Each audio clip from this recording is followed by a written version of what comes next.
Hello, my name is Shelby, and this is my presentation on the mathematical bridge. The mathematical bridge was designed by William Etheridge in 1748 and built the following year by James Essex the Younger in 1749. It was repaired in 1866, but eventually had to be rebuilt according to its original design in 1905. The repairs and rebuild were necessary due to water damage that had been caused due to poor drainage in the original bridge. The mathematical bridge is located in Cambridge, England, and it's also known as the Queen's Bridge.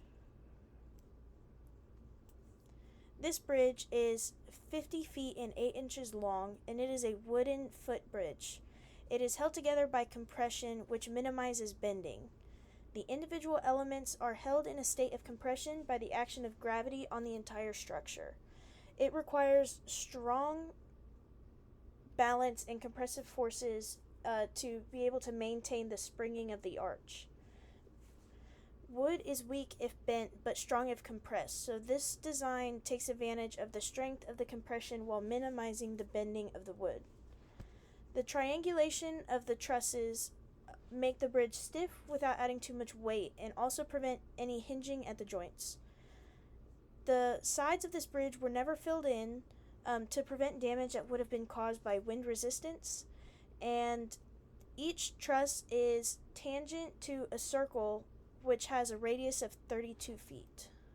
Hey, does this look like your gate? I think we can all realize that the gate needs to sit here, and the best way to do that is to add a brace. Now, the question is do we add a brace like this, or do we add a brace like this, or should we do both? Well, let me show you really quickly. Here, we'll go this way. Okay, so I'll put that brace in there, and that's good. That looks good, right? Yep. This way is the way that it would be in tension. This is what we do with truss rods, right? I really thought that was going to work. Maybe go back to physics school. I never went.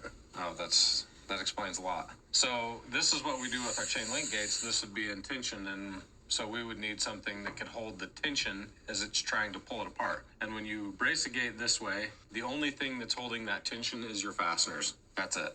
That's all you're relying upon. Now, however, without a single fastener, by simply switching this brace this way, and all of a sudden, we haven't even added a fastener yet. Dude, that's magic. Not only that, I can take this and add it, and we're still good. What? No way. Yahweh.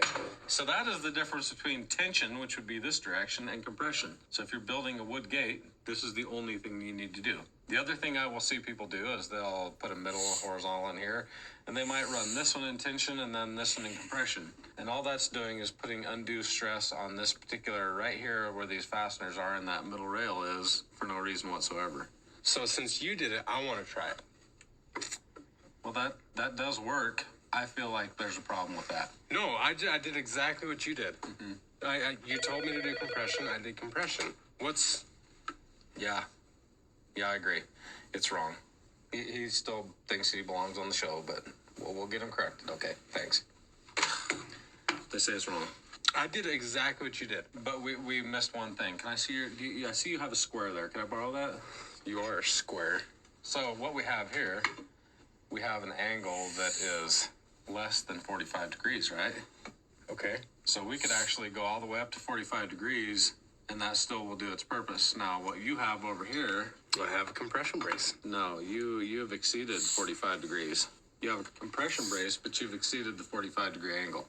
We need to keep that at less than 45 degrees. Otherwise, we change the physics of that particular angle. So that even though it does work, my gate's going to be weaker. Because it's going to put more stress on the fasteners. It's no different than if I put my arm clear out here and ask it to hold a whole bunch of weight, or if I put it all the way out here and I ask it to hold a whole bunch of weight. I can do more close to me than I can all the way out there. And so that angle of not being greater than 45 degrees is critical. Okay. So what if we do this? We're still going to do a compression brace. What if we add another middle vertical? So what if I put this right here? Ooh, I'm getting some strength right there. And then what if I do two compression braces? Ooh, right there I'm getting some. Oh, what if I did something like that? Now we've stayed less than 45 degrees.